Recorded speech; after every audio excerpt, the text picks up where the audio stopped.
On the Strong Women podcast today, we have the pleasure of talking with Glenn Stanton. He's the Director of Global Family Formation Studies at Focus on the Family. He debates and lectures on the issues of gender, sexuality, marriage, and parenting at universities and churches all around the world. And he has authored 9 books and publishes in many different publications. And he lives in Colorado Springs, so we're basically neighbors. And he works at Focus on the Family, so he's basically neighbors with the Colson Center as well. And recently, Glenn came to speak at the Colson Fellows group that I facilitate here in Colorado Springs. And he talked about transgenderism and also his book, Loving Your LGBT Neighbor.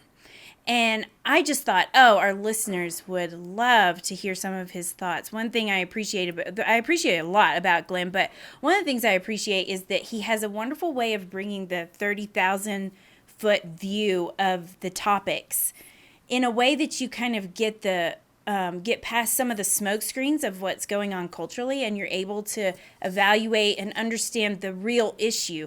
So I'm excited for you listeners to be able to listen in on our conversation with him today. So thanks for coming, Glenn. It's good to be with you, ladies. I appreciate it. So Glenn, thanks for coming on the Strong Women podcast, not being intimidated to come on. I'm intimidated. I'm just... Okay, good. As you should be, through Aaron. The intimidation, exactly. Good. That's just where we like you to be, the intimidated. Let him live in that tension. Before we dive into some of these big issues we're going to talk to you about, we like to know a little bit about you. And I was curious just how you became this guy who does all this research and writing on family and gender and all these issues. So tell us a little bit about you and your story. That's a good question. I mean, my story is, everybody has, in some sense, some sort of unlikely story. But for parents out there, I am a late bloomer, very, very much a late bloomer. I grew up in the panhandle of Florida. I grew up as a surfer and a skateboarder mostly, and I still skate today. I've got 2 boards out in my car. I skate at the skate park here in town, and I love it. But my first day of college was when I was 28. I'm not going to go to college, barely made it through high school. And God just got a hold of me at a certain point that I started college at 28. And I went into journalism, but then I started studying philosophy. And one thing led to another, and I got a job here at Focus on the Family. I came here in 1993 when Focus on the Family first moved to Colorado Springs, and I joined up with Focus at that point, and I've been here ever since. I'm right out of graduate school. I came here to work, and I was part of a research team. Actually, John Eldridge hired me way back when as a part of a research team here, and in a sense, I've always been doing that work of researching and investigating why the family matters. But it's interesting because I'm real huge on telling people I am absolutely not an expert on how families work, but I study family from a sociological perspective. I can talk about why the family matters. And so I read my first book when I was 18 years old. I mean, other than picture books, I just wasn't a reader. And then God just ignited me in my 20s, and I got super curious about things, and that's still what I do today is I'm continuously learning and exploring, and my passion is to understand it. It's what I call finding God's fingerprints in the world. I study the social science research on why family matters, historical research on family, anthropological research on family, and why does one family form matter more than another? And then I like to compare that to Scripture and say, okay, what God is saying over here that we should and should not do, guess what? It corresponds with the academic literature from an anthropological and sociological point of view. And so it's just fascinating. I mean, I'm an absolute research nerd in that way, but then like to be able to tell those stories and explain to people, here's why the family matters, and here's why God orchestrated it the way that he did. Was there a book or a topic? You said you didn't really become a reader, but till like 18, and then God ignited that desire for learning. Was there something that really caught your attention? You know what? Interesting. There are two things. One was a book, and it was a book called Black Like Me.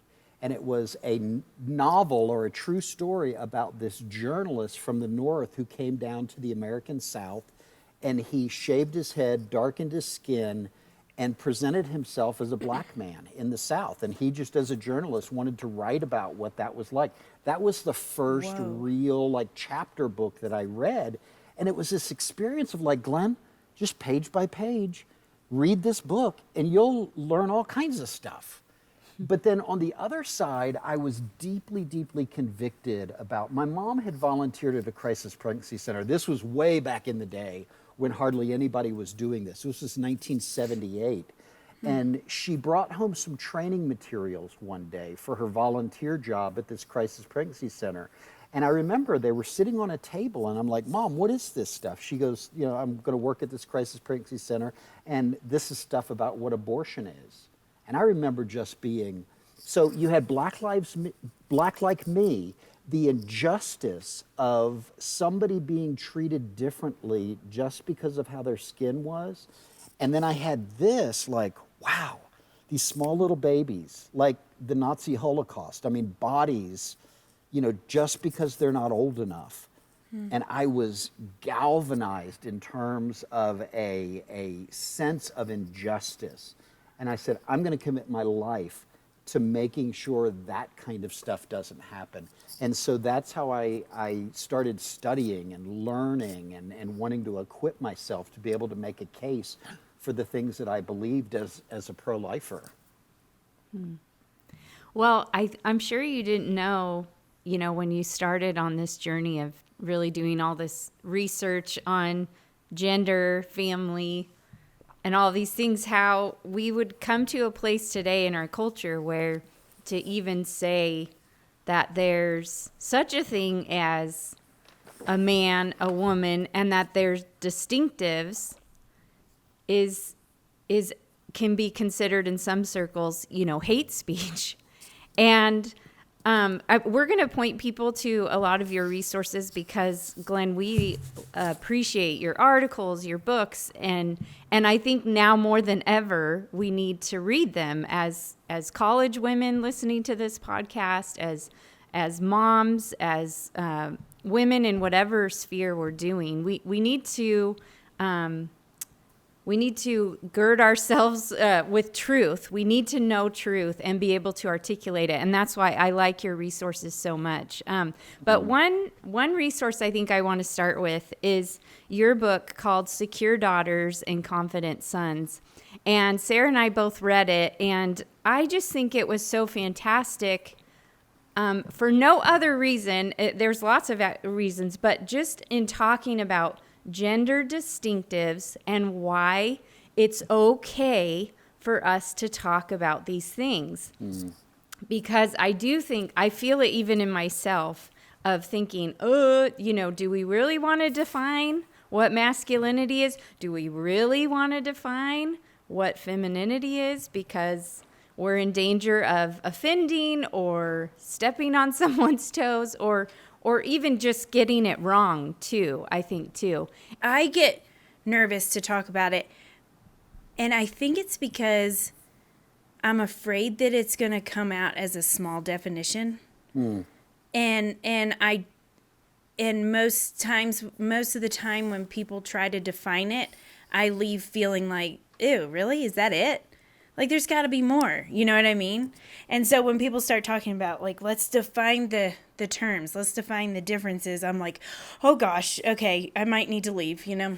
Yeah, no, I mean, that is the issue because we can speak. One of the lines that I like to say about the book is we can speak truthfully about what it means to be a woman. We can speak truthfully about what it means to be a man, but we can't speak comprehensively about what it means to be a man or a woman. This is just a little background into like how book publishing works. I have been pretty pleased with all my books, how they've been titled. I really didn't care for how this one was titled, because my idea for the book was to call it Beyond Pink and Blue.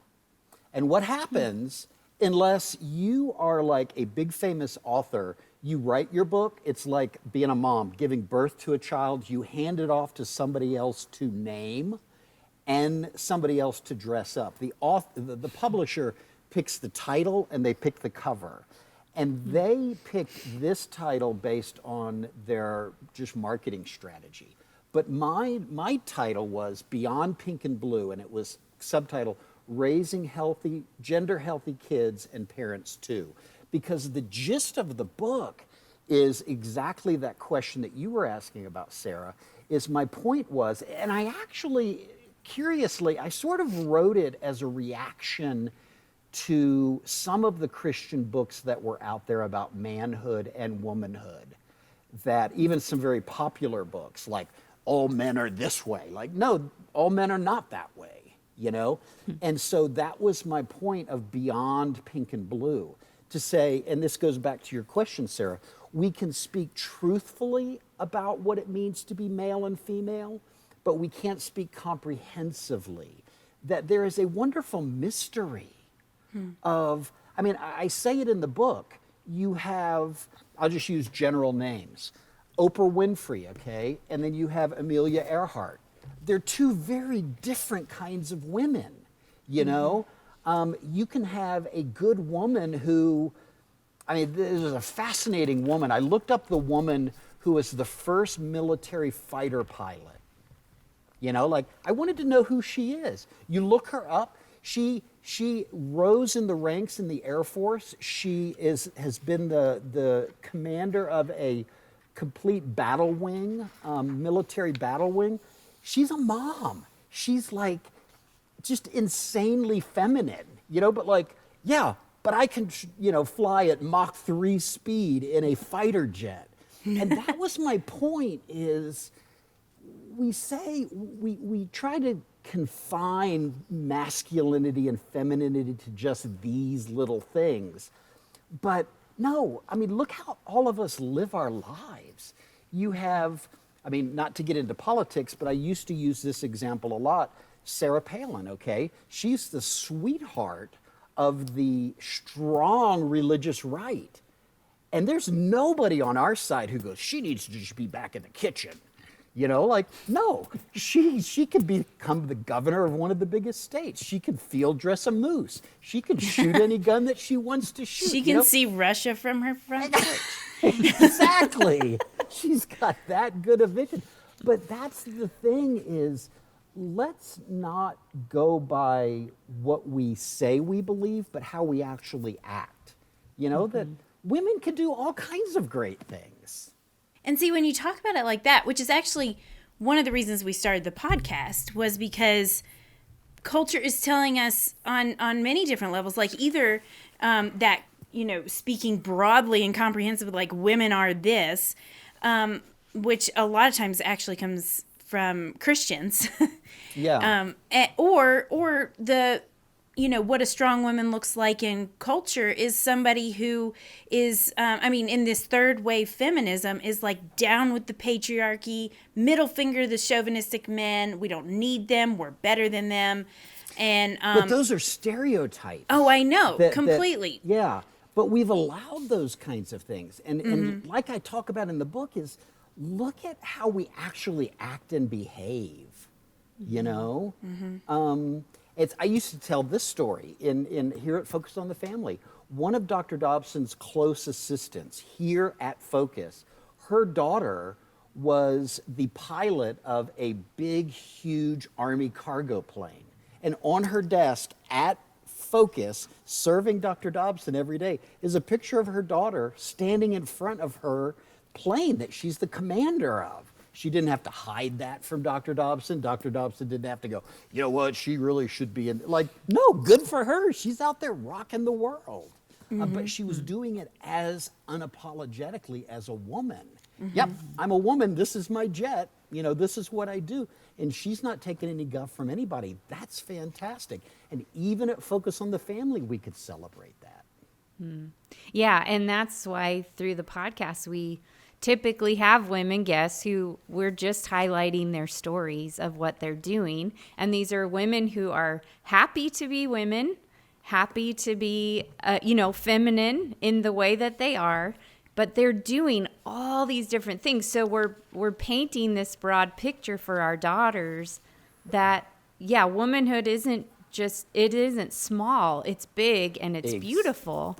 And there's beauty in it, and that taps into, the Genesis 1, God made the male and female, and it was good. And so we don't want to reject, the creation and the good of making human beings two genders. And so, yeah, I love everything you're saying, because I think it's just, that you could be, what you just said could be the commercial for our podcast. And why we are wanting to highlight stories of women doing all different types of things. And okay, I do want to get into, just because we're going to talk about what's happening culturally with the transgender movement and how it's hurtful to women. But I do think before we do that, it is good to just talk about just kind of some basic differences between men and women.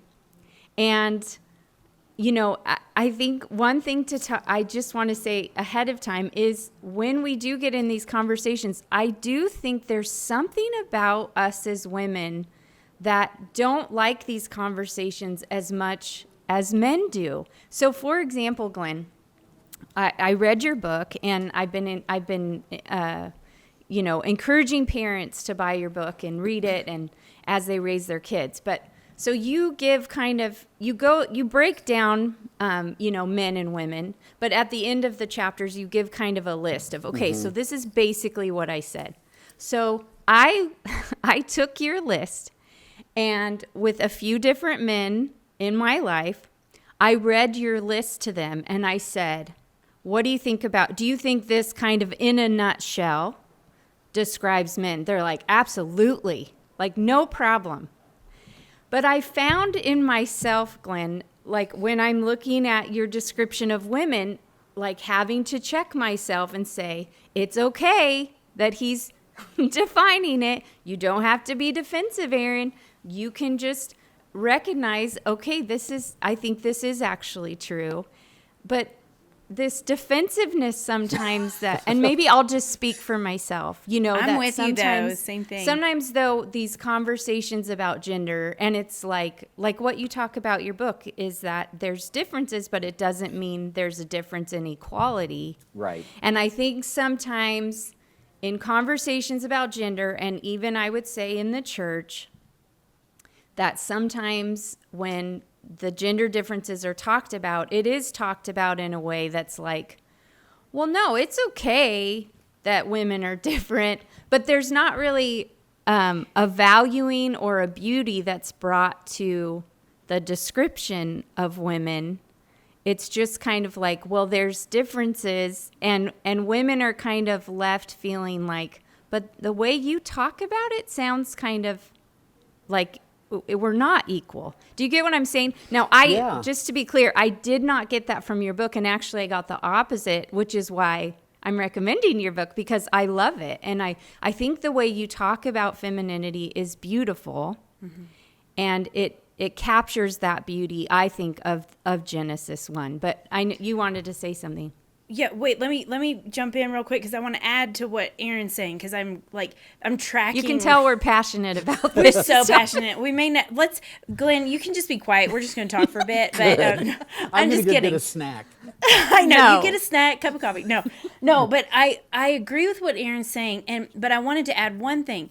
A lot of times when femininity is specifically talked about in churches or in Christian circles or whatever, a lot of times it's joked about.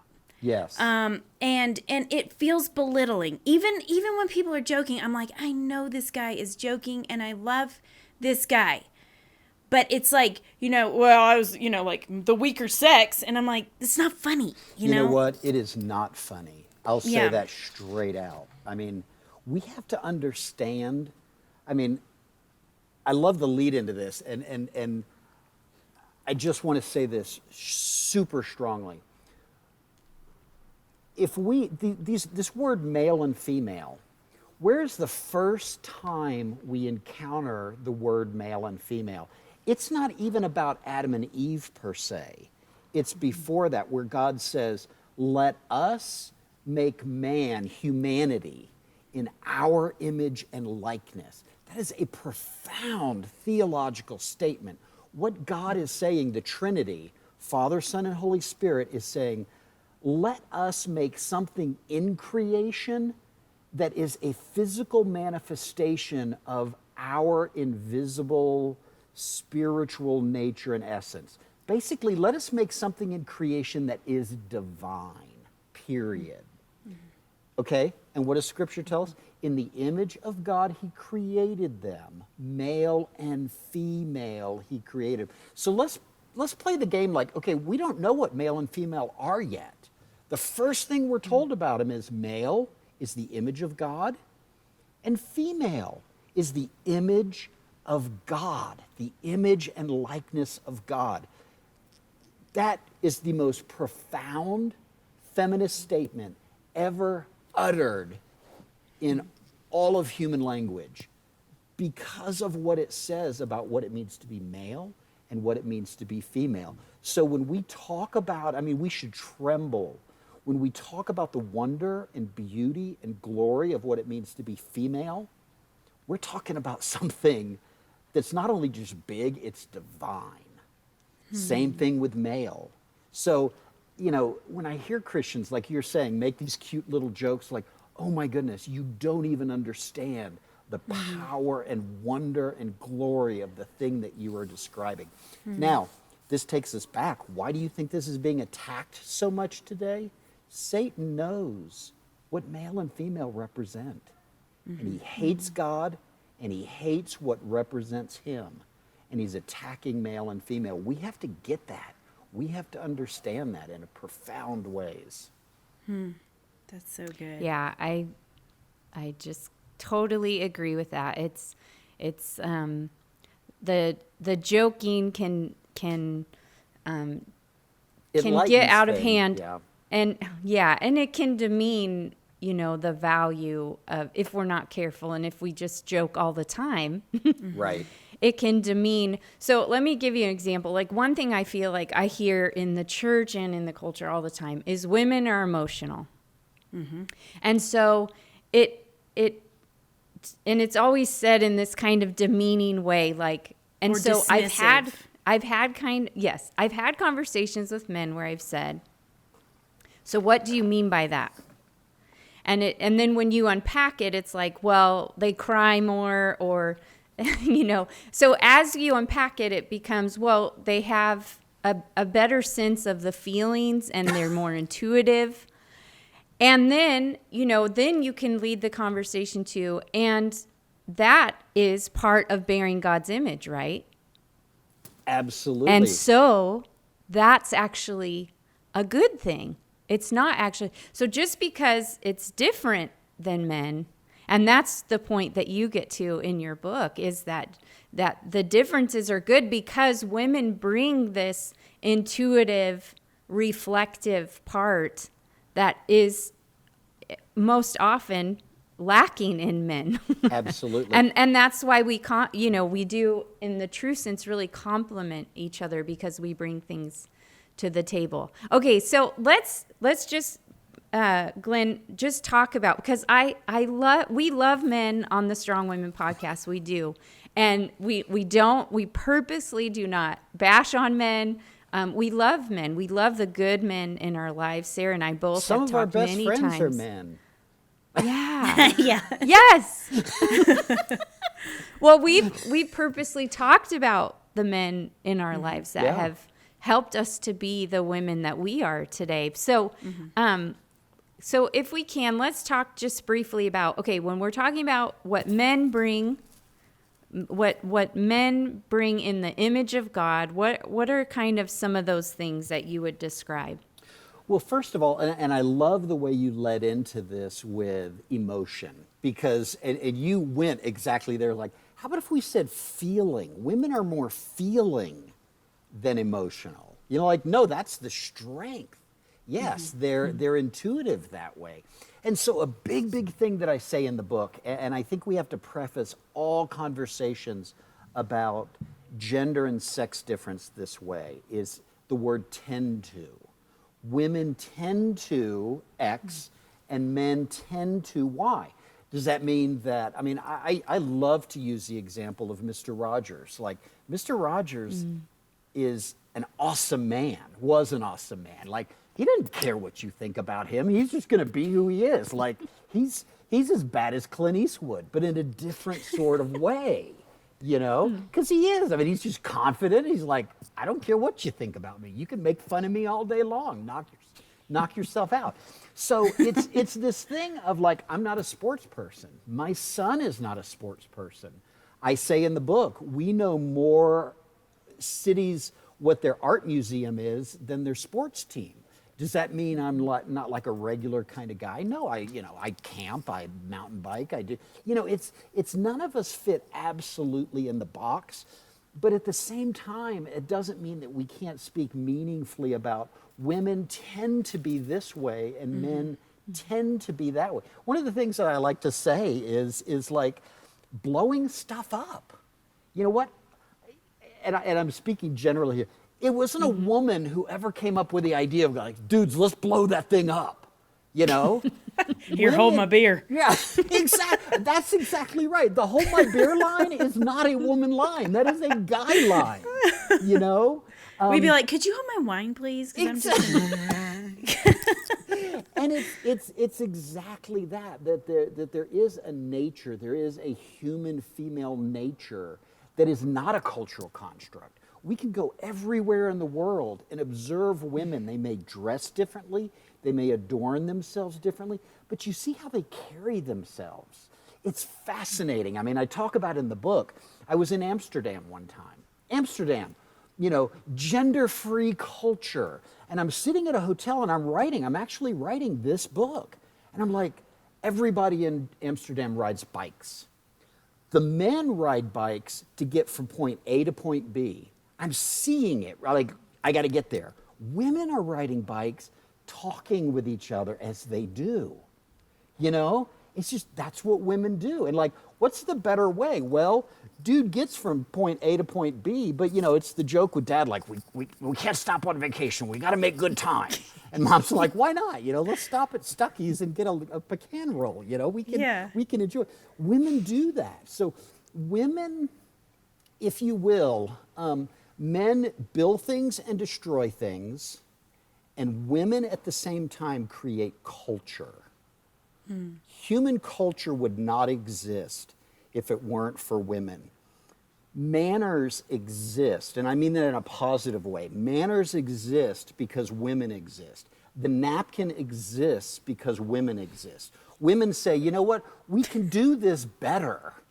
Men are like, you know what, I just want my food hot and don't talk to me while I'm eating it. But women are like, no, let's make this an event. They're more, quite literally, more human. More, they bring us up to a higher level. And it's interesting, and it's an interesting point. Camille Paglia made this statement. She said, men tend to be more extreme. She goes, the very reason that we don't have more female Mozarts is because we don't have many female Jack the Rippers. You know, she says men tend to, and most of them are at the negative extreme. Yes, we have big men who build great big things, but most of the men are not achieving what they should be achieving. But women live more in the model of the you know, the bell curve there. They're more constant, they're more regular, they're more dependable.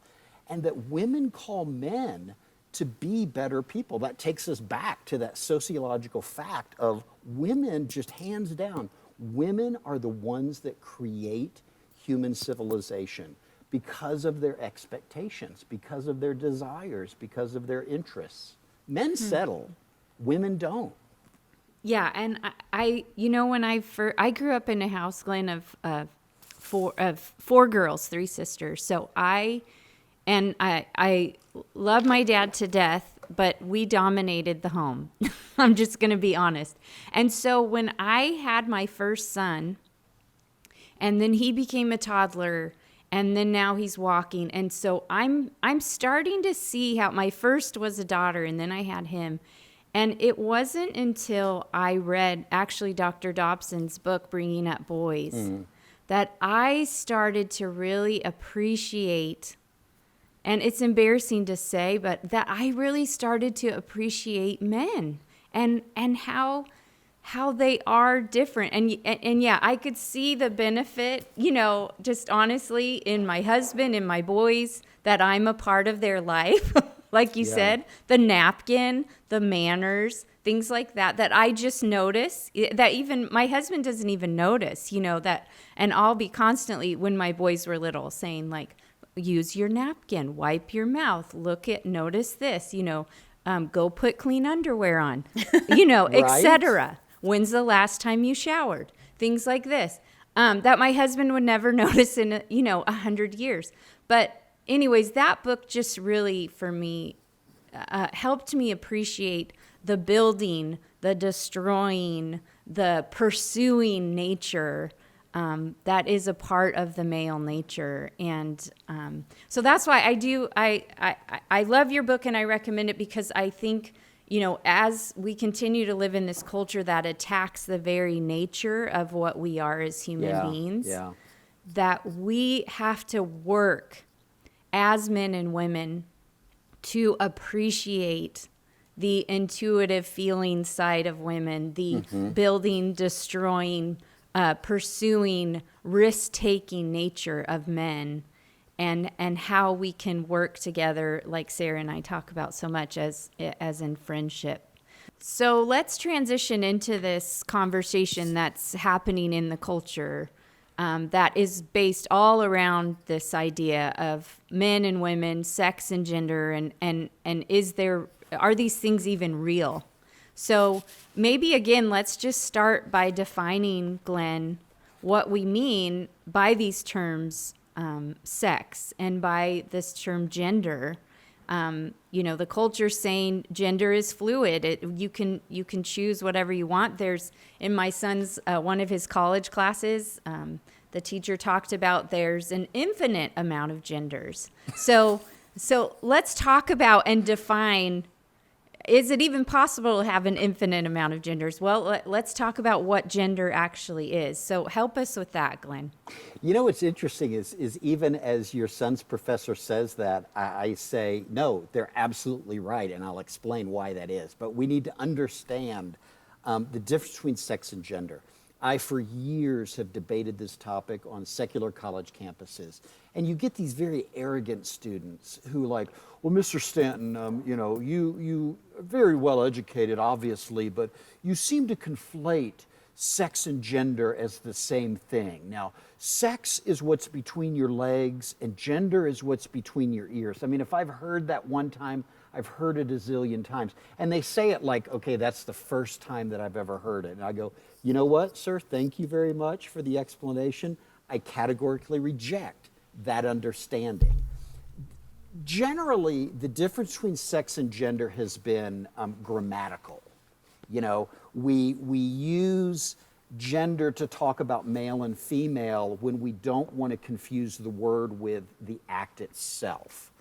But then in about late 60s, early 70s, it was particularly a guy, John Money, who was at Johns Hopkins University. He said, no, these are two very different things. That sex is what our body is, but gender is what we understand ourselves to be. And so you see how that division happened and challenged. And in a sense, he's right. Okay, in a sense, he's right. And we've got to understand this as Christians. The example, I gave the example of Clint Eastwood and Mr. Rogers. They are both very good, strong men. They're both male, but they see their maleness in a little different way. And can Clint Eastwood be a great man? Yes, absolutely. Can Mr. Rogers be a great man? Yes, absolutely. They're two different ways of being a man. They're not different genders. They're just different ways of being males. And so, like, the point that professor makes, there's infinite different genders. What she's simply saying, she doesn't really admit it, is like, God made us all different, you know? Sarah, you're a different kind of woman than Aaron is a different kind of woman, and vice versa. And you're very similar in many ways, but you know what? God made each of us uniquely. And I do not manifest my manhood in the same way, Aaron or Sarah, that your husband John does. I mean, we're both manly men, we're rugged, you know, but we're different. And that's the thing is, well, there's no one set way to be a good man. There's no one set way to be a good woman. When we say that, we have to go, yeah, that's absolutely true. But at the same time, it doesn't mean that we can't speak truthfully about women tend to be this way and men tend to be that way. So this idea that there are more than two genders, there just are not. There never have been in human history, okay? And even as they tell us that there are more than two genders, they don't even have names for them yet. They can't even agree on the names, you know? So if they say, well, this is a natural thing and there's all kinds, like, okay, how long has humanity been around? We haven't even had names for them. We're making them up literally as we go along.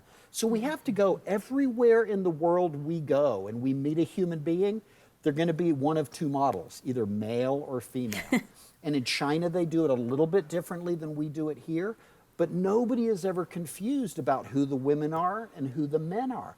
Those are the only two models. Sex and gender are generally the same thing, and there are only two models, male and female. There's a wonderful, she's a very liberal French feminist philosopher. Her name is Sylviane Agacinski, and she wrote a book called The Parity, P-A-R-I-T-Y, Parity of the Sexes. And she makes the case like, you know what, we could dream up 100 zillion different genders, but when it comes down to it, there's a parity. There's only male and there's female. If you're not male, then you're female. If you're not female, then you're male. Those are the only two options in town.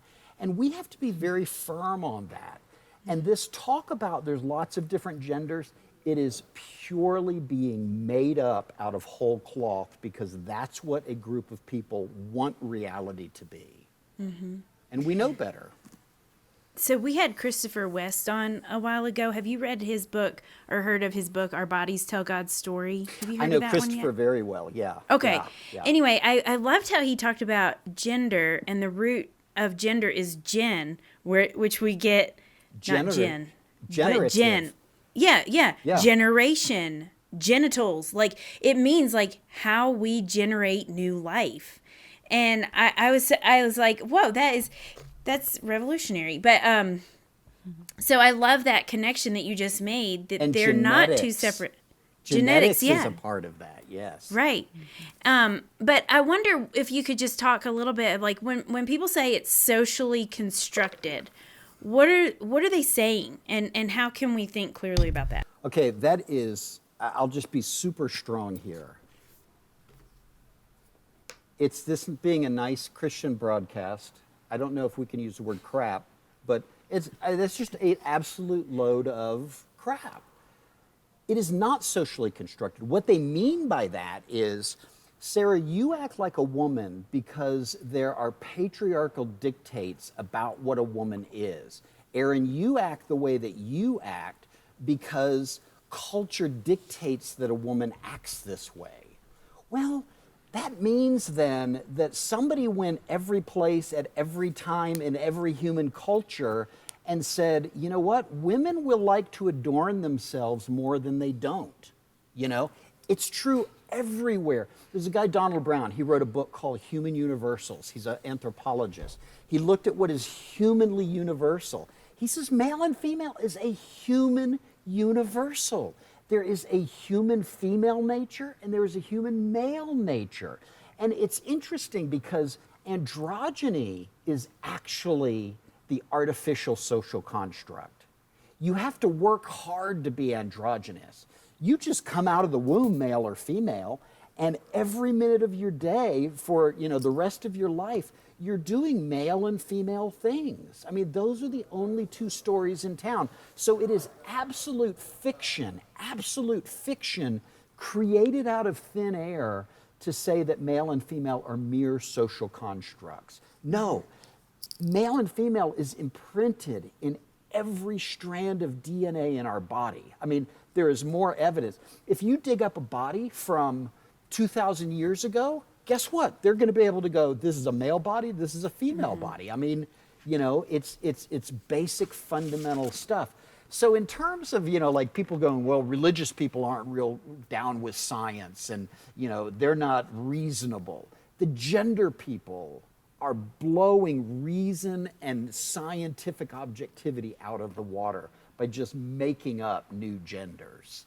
And it's illusionary, and it literally is just madness. It's a madness of us as a people to say that male and female are not really right. But I mean, this is another point to make. Okay, gender theorists say that male and female are just social constructs, unless you're Bruce Jenner, who believes he's Caitlyn Jenner. Then Caitlyn is now the woman she has always been. Oh, I thought sex was just a social construct. No, I am the woman that God created me to be. So in a way, I mean, that's the irony, is the only real woman, the only real man is a trans woman or a trans man. I mean, it's madness, right? But think about that. They can't have it both ways, but they try. Okay, so I want to get into that, the transgender movement, and Aaron and I both read an article that you wrote about the erasure of womanhood. And one of the lines, I'm just going to read one of these lines because I was like, this is a great line. And then I'm just going to say, you explain this. Okay, so you said that the T's and the Q's are turning on the L's, so LGBTQ. So the T's and the Q's are turning on the L's, and the G's are remaining silent. And then further on in that sentence, you said they're cannibalizing itself. This LGBT community is cannibalizing itself over the definition of womanhood in desperate servitude to inclusivity. Can you unpack that? Yeah, absolutely. And I'm glad you asked that. Okay, so most of your listeners are going to be familiar with what's happening in women's sports. Transgender women's sports. Guess what? Women who claim to be women athletes. You know what? This is our locker room. You can't come into our locker room. This is my event. You can't come into, the javelin toss and be a man and pretend like you're just. But that same thing, we recognize that that's happening, but the same thing is happening in the LGBT community. And that's very important. I say LGBT community in quotation marks because we tend to think like, oh, this is this lockstep community. The T's and the Q's, the trans and the queers who are trying to mix up all kinds of sexualities are coming to the lesbians. Let me back up and say it this way. Just last week, the New York Times, they recognized this. They said, how come there are only 3 lesbian bars in New York City? The lesbian bars, just like women's sports is disappearing, and here's me, a guy from Focus on the Family, advocating for lesbian bars. I mean, this is what it sounds like. But no, lesbian bars are disappearing because lesbians are having to define lesbian out of the lesbian bar. It's interesting, there's this thing, and the New York Times article talks about it, called the Lesbian Bar Project, that lesbian bars are disappearing from the fabric of American life. And, some of us would think, oh, well, that's a good thing. Well, it's not because women are losing interest in other women. It's because exclusive women's spots can no longer exist. For the lesbian who says, I'm not interested in dating a trans woman who still has her junk, his junk, you know? They are seen as TERFs. That's called trans exclusionary radical feminists. They are hated, they are reviled, they are the new worst person in the world. Is a lesbian who says, no, I will not date a man who says he's a woman, okay? So just like men coming into women's sports, trans men and trans patriarchy is coming into the LGBT community and demanding that women play along and say, you better make room for us in your lesbian bars. It's interesting, the Lesbian Bar Project, and you've got it there in the article. I don't have the quote right in front of me, but they define a lesbian bar, and they go, a lesbian bar, it's a pretty simple concept for most of us, but a lesbian bar is a place that makes room for all genders and all kinds of people, queer, trans. And so it's the erasure with, and that's my point, it's the erasure within the LGBT community of what certain women as lesbians want. No, I'm a woman and I'm into other women. That is seen as unacceptable now under trans politics because it's what they call too bioessentialist or binary. It insists on the objectivity of the female. So that's my point, is that the trans people are erasing womanhood within the LGBT community because they can't tolerate what I call organic lesbianism. You know what? I'm a woman only interested in other women. That's exclusive. Which is why, you and other people have been talking about how in this cultural battle, we're finding allies where maybe we didn't think we would find allies. And our friend Nancy Piercy, same thing, has talked about how in the public discourse now, it's lesbian feminists who are arguing with her that no, to be a woman actually means something. Exactly. And a man can't just say, I feel different now, and go through some plastic surgery and get some breasts and then say, and now I'm a woman. Right. And you bring up a point that I do think sometimes we don't make connections on, but with the trans movement and this attack on gender, women and children are the victims of what this is doing now in our culture. And women more than men are becoming the victims of this. Abigail Schreier's Irreversible Damage talks about this so much. And Sarah and I both read it with fear and trembling because of what it's doing, especially to young women. But what you're talking about, women's sports, is one area. Men's sports is not in jeopardy. Right. And it's not in jeopardy because we all know, and this is where, like, we have these, sophisticated conversations in culture about, oh, there's no difference. And yet we all know the reason men athletes aren't worried about the NBA going away is because they know very well there is gender distinctives and that women do not have the physicality to compete with. They don't have to worry about women in the WNBA saying, you know what, I want to play in the NBA. The men will say, go ahead and try.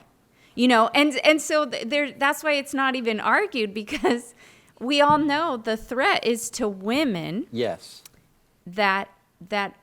And this is even the case in prisons and women's shelters. That these women are in jeopardy because we know that men who say, no, now I'm a woman, I want to go to the women's jail, we know that puts women in danger. Why? Because we know that men physically are built differently. And so, like you're saying, if women speak up and say, hey, wait, then we're told now that we're haters. And yeah, even these lesbians who are just saying, hey, I'm a woman still, right, are being attacked too. No, and that's exactly right. And you're right. I mean, unlikely bedfellows, because it's like, we believe like, yeah, no, being a woman is an actual real thing. And that's what I'm saying is the lesbians are in a weird sort of way like, yeah, I'm actually in love with women, you know? That really means something. And you can't have a guy just come in and put lipstick on and grow longer hair and think I'm going to be happy with that as a lesbian, you know? And it goes even farther than that, though, because think about this summer, something that happened with the very delightful J.K. Rowling, okay? I love her in the sense of she's one of these, like, no, being a woman is a woman. And she tweeted a sarcastic comment about some World Health Organization saying, people who menstruate. And she goes, people who menstruate. There used to be a word for people like that. Woman, and she got absolutely attacked in the trans community. What that means is, coming off of the Me Too culture, we know misogyny is a horrible, horrible thing. But now we have trans misogyny. And it is fine to say the most vile things against J.K. Rowling. And they have been saying horrible things about her and things that should happen to her sexually and physically and violently, because she says, you know what, no, woman is a thing. So is the gay community pushing back on people that are being ugly and nasty and vile to J.K. Rowling? No, because trans misogyny in the protection of trans women, that is biological men who think they're women, you know, it's insane in that the biological male who thinks he's a woman gets more protection than women themselves in this new trans culture. And we have to understand that. And guess what? The lesbians are understanding that to be true. J.K. Rowling understands that to be true. Yes, it is okay to bash women today. Women that are insisting that no, that femininity is an objective, real thing like J.K. Rowling did. I mean, we have got to see that misogyny is no longer the worst thing in the world. Trans misogyny is the worst thing in the world now. And if you are serving to defend trans by trampling women who insist that objectivity of womanhood is real, go for it. There is nothing bad that you can do to somebody like that. Women need to understand that. It's not just the threat of women's sports. It's womanhood itself that is being erased. So how do you, I mean, is it going to get crazy enough that it's going to implode? I mean, you said cannibalizing, so that's kind of an end to something. You know what, Sarah? I really do think that what you said is exactly right. Let's go to Christianity. Satan cannot help but overreach. You know, think about this. On a particular Friday, more than 2,000 years ago, he said, I think we can kill the Son of God. I think we can create a separation between God the Father and God the Son. And Satan was like celebrating what he had accomplished on Good Friday. Well, Sunday came. Satan always overreaches. Sin always overreaches. This whole thing is overreaching. It is getting ridiculous. I mean, even to the point of now, you know, we're common cause with the radical feminists who are saying, no, womanhood is actually a real thing. I think it is going to hit a point of ridiculousness and blow up in their face. And I think it's already happening. And it is our job as Christians to sort of help facilitate that. And I see that as a good bit of my work here at Focus on the Family.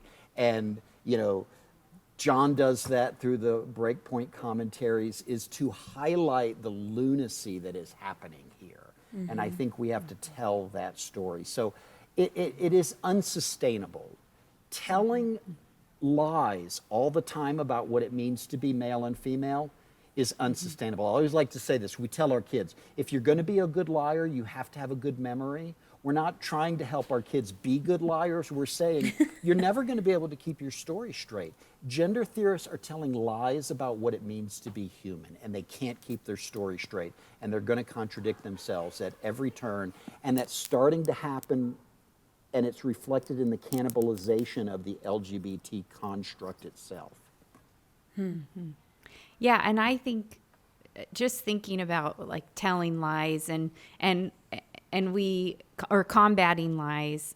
We interviewed Rod Dreher about his book "Live Not by Lies," and we talked to him specifically about this Binda family that he highlights in the book, and how this one family did things to combat the lies that were around them, and a lot of it was just what they were teaching their children, and that's why I just want to encourage our audience in, what can each of us do to combat these lies that we're being told? Well, I think one thing is, working out our own sanctification. So figuring out what baggage we might be carrying in this topic of gender and sexuality, and working towards healing in that.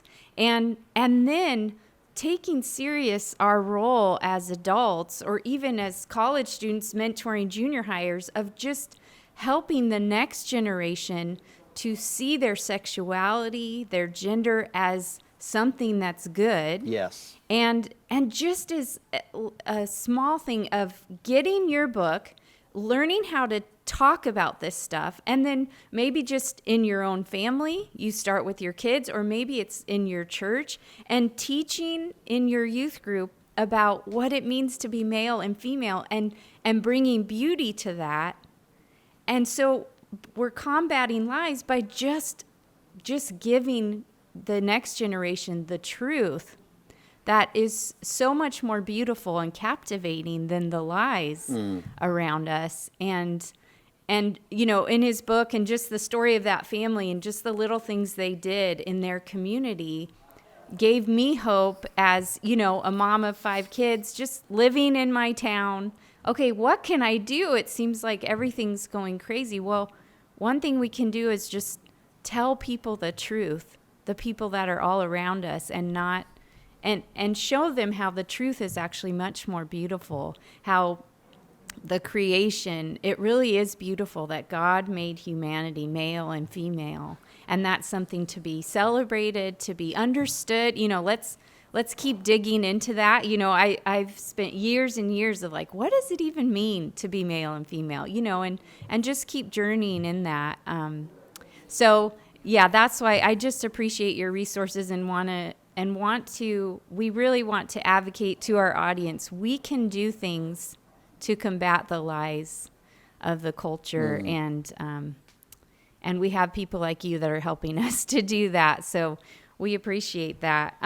Glenn, before we let you go, we love to always ask our guests, because we do have young people in mind with this podcast. Our children listen to it, and we know that there are high school and college students that listen to this podcast. So with them in mind, and we know you have 5 kids of your own, Glenn, what advice would you give to a young person today? And it could be about any topic, really, but what advice would you give? Wow, that's a great question, and especially focused on young people. I would position, and I'm deeply convicted about this, even in the last 10 years of my life. And this would not be so much advice, but it would be that I have found, and I'm a philosopher, I read, I ask tough questions, but I have found that Christianity is far more true in much bigger ways than I ever imagined that it ever was. It's not just about how can I go to heaven when I die. It makes sense of life. It makes sense of reality. And so that was the advice that okay, my parents, they're Christians and they're always taking me to church, and yeah, I hear about all this stuff, but don't dismiss the power and wonder. And Aaron, I loved your use of the word beauty. I mean, we're people of truth, But Christianity is beautiful. It is such a beautiful faith. If we really dig in under the hood and look at it. So that would be my word to young people, is investigate Christianity and look at the answers that it's able to provide. And, if anybody is like, what do you mean, Glenn? I mean, I could talk about that all day long. But don't dismiss Christianity as simplistic or, oh, it's just this or that. It is a deeply complex, beautiful, lovely faith. And I'm convinced of that more and more and more. And I'm convinced of it because of the tough questions that I ask of Christianity. Mm-hmm.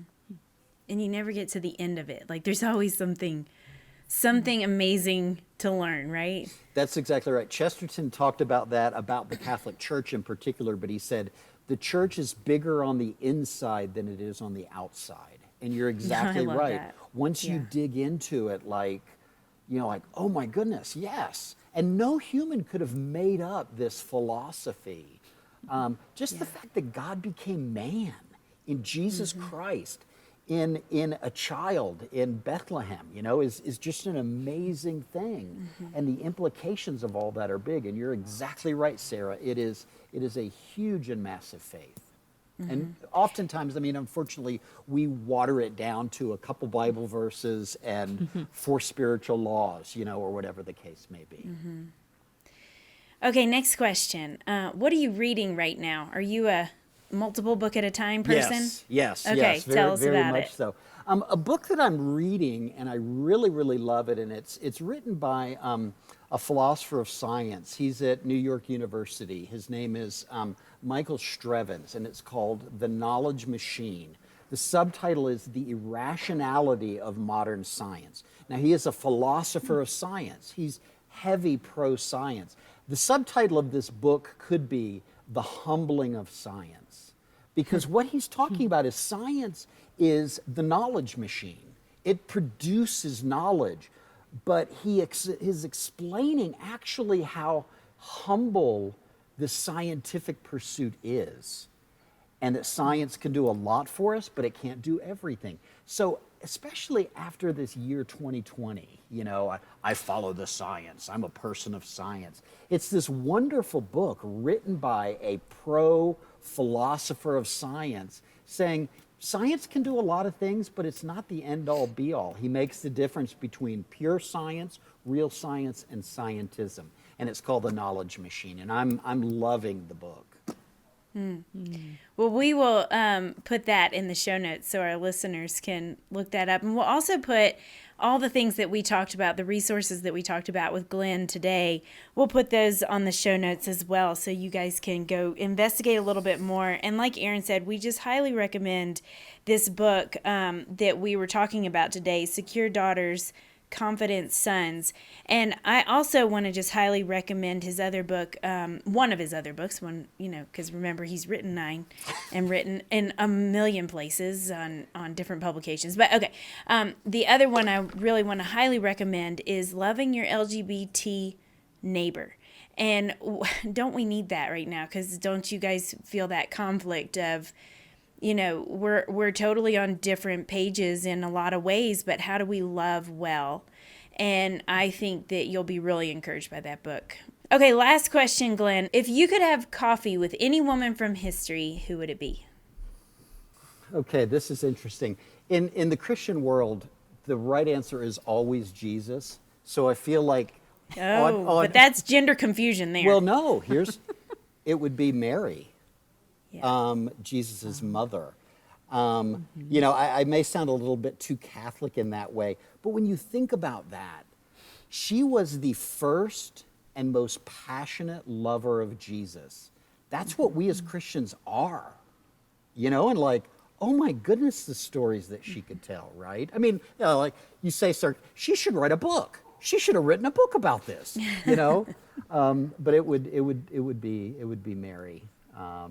Because, and you think, AD and BC, I mean, she changed the history of the world by, her cooperation with God in bringing the Son of God into the world. I mean, she's pretty bad. She's awesome. Yeah. You know?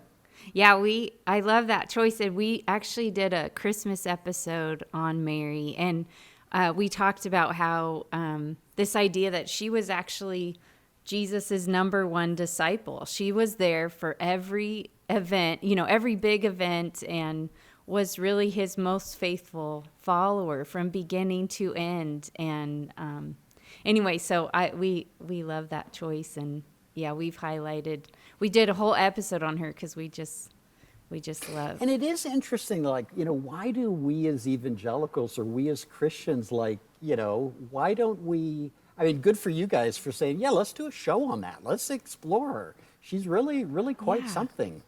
Yeah, and she didn't write a book, like you said, but we know that she worked closely with Luke because so his book, more than any book, tells these intimate times that Mary had with the shepherds, with the wise men, and there's so many times where he says, and Mary treasured these things in her heart. Exactly. Well, obviously, he was talking to her, so we know that she was one of his main sources for information. And so I love reading Luke because I feel like you do get a window into Mary's heart. And that's what I was going to say. If you said, like, others. and what question would you ask her? Like, Mary, the scripture says you pondered all these things. Tell me about those things. Yeah. I mean, Tell like, us your she's got thought stories. process on that. Yeah. Yeah. Well, Glenn, we cannot thank you enough for your willingness to come on the Strong Woman podcast to talk to us about the nature of women. Wow, you are brave. And no, but seriously, we appreciate it because we like just having deep, real conversations on this podcast, and we appreciate your research, your study, and how you desire to come along the church and really help us to think through these really important topics that seem to just be becoming more and more important every single day. So thank you, Glenn. We appreciate you so much. Well, thank you, ladies, for addressing these topics. I appreciate your boldness in that.